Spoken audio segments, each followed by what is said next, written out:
Je m'appelle Damien, je suis pilote instructeur, ça fait 15 ans que je fais du sport automobile, ça fait 6 ans que je viens en Suède pour donner des cours sur la glace. La règle numéro 1 du pilotage sur circuit et du pilotage sur glace, ça va être le regard.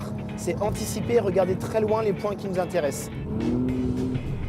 Alors une des difficultés que rencontre la majorité des participants au début, c'est la sensibilité. On est sur la glace, sur un coefficient de 1, nous on va avoir une adhérence d'environ 0,2, 0,3, donc une adhérence qui est très faible. Quand on roule sur la neige, la première des choses importantes, c'est d'avoir le matériel adapté.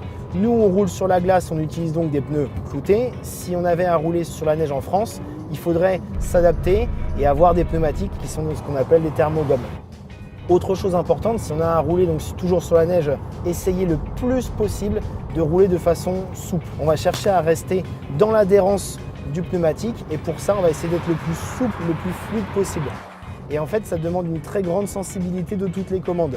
Au niveau du volant, il va falloir une très grande rapidité d'exécution des mouvements. C'est-à-dire qu'il faut toujours anticiper au maximum la voiture. Surtout qu'on travaille, nous ici, avec des voitures qui n'ont aucune assistance au pilotage. Même pas d'ABS. Là, on se trouve sur le circuit d'Écuyer en fait, et on l'a choisi nous parce que son tracé est relativement sinueux et qui nous permet en fait de commencer à travailler les bascules, l'équilibre de l'auto. Quand on va arriver sur le virage, en fait, la première chose qu'on va faire, c'est freiner puis braquer. Et là, je vais déséquilibrer l'auto et elle va se mettre à glisser. Ensuite, en fait, dans mon virage, je vais pousser avec l'accélérateur pour entretenir la glisse.